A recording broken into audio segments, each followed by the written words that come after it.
Pronto, diretor, pode começar? Pode parar o áudio agora, né, diretor? Senão você não ajuda aqui o rolê. E aí, galera, beleza? Tá tudo massa com vocês?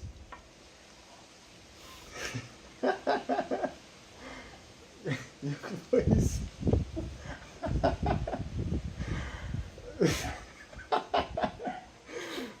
Você tá todo cavernoso, né? Por que você tá todo cavernoso? Por causa do gladiador. Sim, você é gladiador agora, né? Sim. Ah, tá jogando no Assassin's Creed, aí tá todo gladiador, né? Uhum. Pronto. Pessoal, terminou a primeira parte da eleição, agora vem o segundo turno. E assim, o Bolsonaro ele tá mais perigoso, né, do que a gente imaginava para o segundo turno. E aí, assim, a gente, na verdade, as pesquisas, né, não analisavam que você teria um crescimento tão grande do Bolsonaro no segundo turno, né? Você tinha a vitória dele no primeiro turno. No entanto, no segundo turno, as pesquisas apontavam que ele teria uma margem, né, com relação ao segundo candidato, mas ele não teria uma vantagem tão grande, né? Em alguns momentos chegou até a perigar de ganhar já no primeiro turno, né? Eu lembro de Tamara aqui, a minha companheira aflita, dava 49, ela suava frio e a gente ficava naquela aperreio.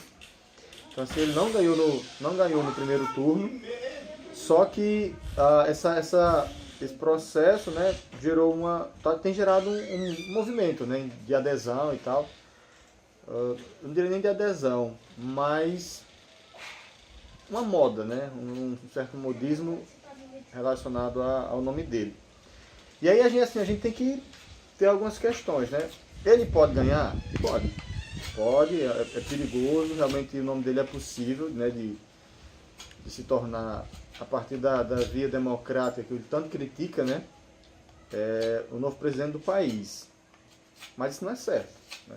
Então, assim, além de todos os receios que a gente possa ter, de todos os medos, né, que a gente possa estar aí pautando, né, os nossos dias, essas 3 semanas que falta para a eleição, a gente tem que considerar um ponto, assim, que é fundamental, que é o seguinte: a eleição, né, o nome de Bolsonaro hoje, dessa coligação que está ligada a ele,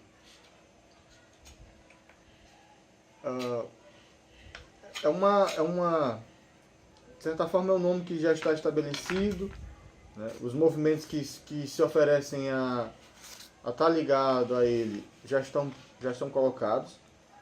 A quantidade de pessoas que não votaram, que votaram nulo, branco, né, foi imensa, mais de 40 milhões de pessoas. Essas pessoas têm condições de decidir, né, o processo. Nessa primeira pesquisa que a gente teve, ele também saiu com um nome muito forte, inclusive principalmente no número geral de votantes, né, 58% a pesquisa da Folha, e a Haddad com 42%. Só que a gente tem que ver o seguinte, olha, como é que a gente consegue gerar um processo para reverter esse mecanismo? Esse cenário, né, que está posto. Primeiro a gente tem que considerar a possibilidade, né, a primeira possibilidade é agora e o processo de enfrentamento, sabe? Eu já tenho percebido algumas pessoas que sempre tiveram historicamente, né, na sua relação social, uma postura mais neutra, pessoas tipo, da universidade ligado ao pensamento pós-estruturalista, né, e as pessoas agora já começam a se colocar. Porque o que está em jogo, gente, não é se nós vamos ou não eleger o PT. Eu sou um crítico ao PT, né, já fui filiado ao PT, né, conheço hoje muita gente que vota no Haddad, porque sabe que votar no Haddad é a única possibilidade da gente talvez ter uma eleição em 2022. Então, se a gente não votar no Haddad, certamente o que está se encaminhando, né, com a bancada, não é nem bancada de evangélicos que a gente tinha antes, né, que era o BBB, que era Boi, Bíblia e Bala. A gente tem hoje uma bancada de generais que estão aí, que estão no Congresso e que eles são extremamente críticos à democracia. Eles não são, eles não estão dispostos a dialogar com a democracia. Além disso, você tem o vice do Bolsonaro, que também é um general. Então você tem o rumo que a gente tem, se o Haddad não for eleito, a gente tem um rumo para uma ditadura. E digo mais, não só uma ditadura, mas um processo nazista mesmo. Por que nazista? Eu vou explicar. O nazismo ele tem, ele tem uns elementos históricos, né, que configuram o nazismo e também o fascismo. O fascismo ele se inicia historicamente na Itália, né, com Mussolini, mas com relação, inclusive a Hannah Arendt, ela, quando vai pensar o autoritarismo fascista, esse procedimento autoritário, ela pensa o autoritarismo como um elemento que está imbricado em várias sociedades, inclusive como a sociedade ela constrói a partir da negação do pensamento, a partir da reflexão crítica, ela possibilita construir um ambiente, um cenário em que o fascismo ele surge. Mas a questão de Bolsonaro é uma questão nazista mesmo. Você vai, mas o nazismo é um elemento alemão e tudo mais. Com relação ao nazismo, o primeiro elemento, o elemento central, o miolo do nazismo, é você gerar um processo de hierarquização da humanidade. Você pensa a humanidade como um processo hierárquico, em que nem todas as pessoas, todos os sujeitos, eles estão no mesmo grau de humanidade. Então qual a ideia? Você pensa o ariano como sendo o topo da humanidade e você vai baixando o degrau. Então, cada sujeito, o negro, ele é menor, sabe? O gay, se for negro, é menor ainda, né? O judeu, ele é menor, e tal. Então você gera um processo de hierarquização, em que você categoriza os seres humanos em humanos menores, e a partir daí, como o foco é o ariano, esse que está em cima, esse humano superior, aí o resto, meu amigo, é história, né? Você, o que vai fazer, isso depende, porque você não considera ele como... não são humanos. São humanos sim, mas humanos menores. Então, todas as críticas que a gente possa fazer ao PT, esse é um ponto importante. Tipo, as políticas, né, de inclusão social, as políticas de afirmação, que de certa forma ganharam força com o PT, era exatamente o movimento em que dizia, olha, é o seguinte, os negros são tão humanos e têm tanto direito à sociedade e à dignidade como qualquer outra pessoa. As mulheres, os gays, lésbicas, trans, e esse movimento todo. Então, e aí o Bolsonaro representa o movimento contrário, que é exatamente esse miolo do movimento nazista, que é hierarquizar, que é pensar as pessoas como, dependendo do seu lugar, da sua classe, de onde você nasceu, você merece inclusive ser morto. Porque é disso que está falando. O direito de matar bandido, de não sei o quê. O que é o direito de matar bandido? Você, antes desse bandido, inclusive uma fala que teve aqui na UERN, uma fala de um policial que eu achei muito interessante, que ele disse, olha, eu fico preocupado quando a gente está lá, vai na periferia, mata um cara, aí a pessoa diz, morreu um noiado. Ele diz, não, morreu uma pessoa. Ele primeiro é uma pessoa e depois é um noiado. Então, e é um policial com um pensamento progressista, um pensamento lógico. É um raciocínio lógico, assim, não precisa de muita coisa. É só você parar e pensar, antes ele é um ser humano. Ele é um ser humano antes. Então, quando o Bolsonaro ele se propõe a pensar a humanidade, a dividir a humanidade nesse tipo de perspectiva, em que pessoas são menos humanas, e quando você pensa as pessoas como menos humanas, como mais atreladas à animalidade, aí você possibilita que essas pessoas sejam tratadas de maneiras menos dignas. Então, assim, infelizmente, assim, a minha tendência é ser uma pessoa mais que dialoga e tal, que tenta construir um diálogo e tal. No entanto, infelizmente, o que a gente está percebendo no cenário é que se você vota em Bolsonaro, sinto muito em dizer, mas você está assumindo uma postura nazista.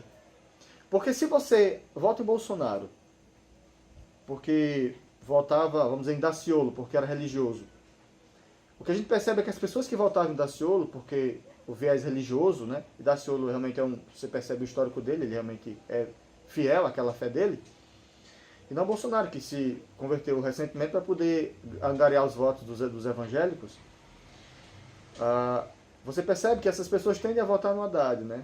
Porque, enfim, já as pessoas. Então, se você vota em Bolsonaro por um elemento religioso, então você votou no candidato errado. Se você votou em Bolsonaro por causa de uma pretensa honestidade no trato político dele, tem 30 anos de política, né? Já está comprovado 200 mil reais que ele recebeu, aí passou para o partido lavou o dinheiro, ele recebeu esse dinheiro. Então, assim, ele não é a pessoa mais indicada para você pensar em honestidade. Então, claramente, o que a gente vai percebendo é que muita gente, no primeiro momento, por inocência, foi votar no Bolsonaro, nessas ideias dele. Então, sinto muito, mas você está caminhando para o processo nazista também. Porque o nazismo, ele não é um processo que ele começa como vamos matar os negros, os gays, vamos amarrar e queimar os judeus. O nazismo começa como um pequeno processo que vai se alastrando, se alastrando. Aí depois não adianta a gente tentar voltar atrás ou tentar negociar. Então, talvez a nossa missão agora seja gerar um processo mais de enfrentamento mesmo. De enfrentar, dizer, olha, porque não adianta só a gente ficar no nosso lugar de conforto. Eu sei que a violência está posta, que o cenário é complicado, mas agora a gente precisa partir para a disputa enquanto a gente pode. Porque se a gente não fizer esse processo de disputa agora, nós não faremos depois. Ou fazemos agora esse processo de disputar mesmo, as pessoas estão indecisas, as pessoas que você percebe que é um processo de ingenuidade, de ignorância, porque as pessoas que infelizmente, estão votando nele porque cultuam esse processo nazista, são pessoas ruins.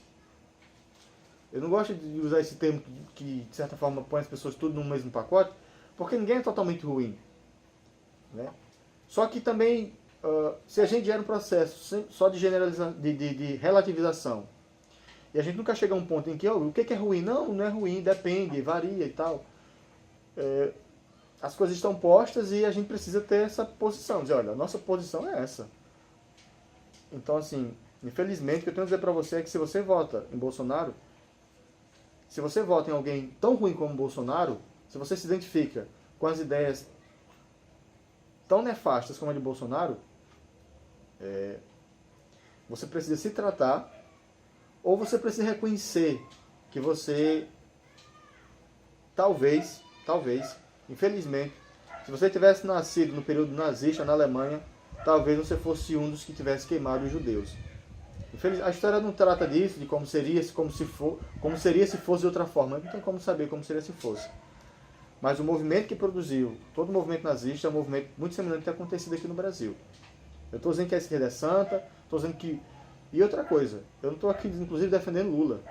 Não defendo Lula, não. Para mim, Lula não é meu herói. Lula não é meu herói. Não é e nunca foi. Primeiro porque é no eleger heróis que a gente produz o maior pecado. É no mecanismo de eleger heróis, de eleger divindades, que a gente não consegue problematizar e pensar nos equívocos e nas coisas ruins que as pessoas fazem. Então, eu vou na fala esqueci o nome do autor lá, eu gosto muito dele. Mas eu vou na fala dele, que é: eu vou votar no PT para ser crítico ao PT no segundo turno.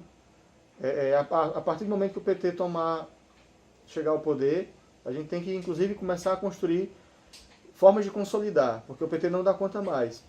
Só que não votar no nazismo é uma posição moral. Tem a ver com seus princípios. E aí a gente não pode aceitar isso. Alguém pode dizer assim, o PT é terrível. Não tem nenhuma santa no processo. Mas ou a gente ou vota no PT, ou a gente elege e dá corda a um processo nazista. E aí a gente precisa fortalecer isso, porque independente do resultado, as lutas que virão pós-eleição, elas vão exigir muita gente. Vão exigir bastante da gente. Então, se você tem princípios humanos, no sentido positivo da palavra, não vote no nazista. E digo mais, não seja um nazista. Sabe? Não seja um nazista. Sabe? Não queira matar as pessoas. Porque, enfim, não, é só isso. Se você puder, não seja um nazista. Né? E se você é um nazista, então você é uma pessoa ruim. Só isso. Quer, diretor? Tira o vídeo. Parar? Pronto, pode tirar.